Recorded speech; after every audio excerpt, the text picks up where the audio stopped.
नमस्कार जय जगन्नाथ आम रेसिपी चैनल आपण मानक बहुत सारा स्वागत आशा करुच्ची प्रभु कृपार आपण माने बहुत भल थे आम फैमिली भी बहुत भल अच्छे चलते ए स्टार्ट करवा आम रेसिपी। प्रथम आम मुग डाली बनैबा से प्रथम डाली को आम भल भाव भाजी नवा डाली की तो भल भाव भाजी नहींचे ताकू आम प्रथम भल भाव धोई नवा।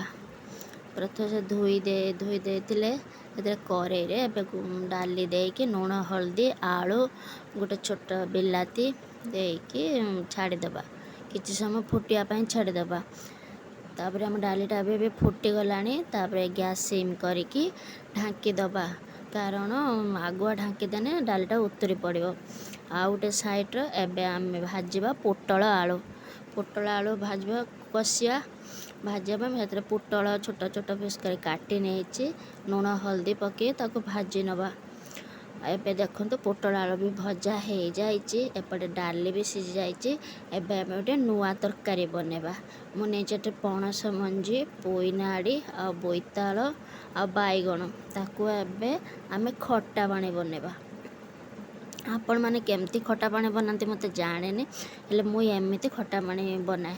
प्रथम लुण हल्दी पके पानीटा गरम करदे से काटिकी रखिदा परिवा को पकेबा। एपटे आमर ए डाली बघारिबा डाली बघारे मुझे सोरिष तेल आ जीरा आ दुईटा लंका शुखिला लंका आ भुसुंगा पत्र से पियाज पके भल भाव मसलाटा को पियाजरा को भल भाव तेल सन्तुली देवा। पियाज हो गला डाली सीझिकी रही बिलाती पकईदबा मसलाटा भी हो से डाली ढालीदे।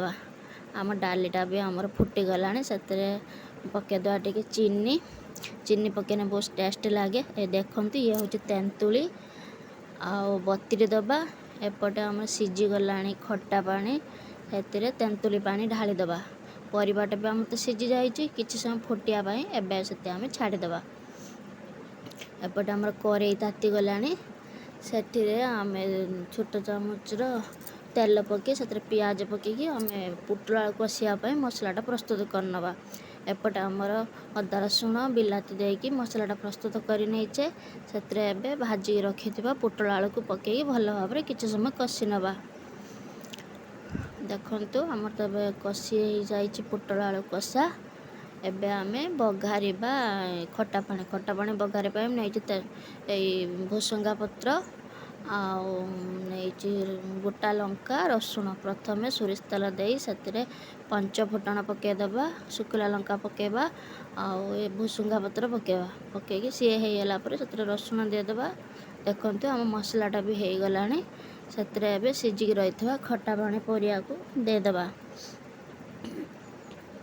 हे फुटीगला से बेसी खट्टा लगे ना कारण आम बेसी खट्टा खाती से चीनी पकईदे। जदि आपण मैंने खट्टा खाती कि मत जाने जदि खट्टा खाइबे चीनी पकईबे ना पकईबे। खट्टा पानी भी हो जाइए। कोसला शाग बाछिकी काटिकी मुझे किसी समय आगे रखीदे ना कारण से संगे संगे धोईने पानी बाहर सीझी जाइए। जाली साहाय्य आप शागटा को चिपुड़ी देवे जहाँ एक्सट्रा पानी थी देहर बाहरी जा शुखिला लंका रसुण छेचिकी सोरिष तेल दे बघार देवा। आमर भी बघार देचे देख के सुंदर देखा आम भी टे चीनी पकईदे मीठा टे मीठा लगे भल लगे। देख आमर प्रस्तुत हो जाइए डाली खट्टा पानी आ पोटल आलू कषा आ शाग भजा। आम भिडियोटा जदि भल लगी था रही पुणी देखा नुआ भिडियो।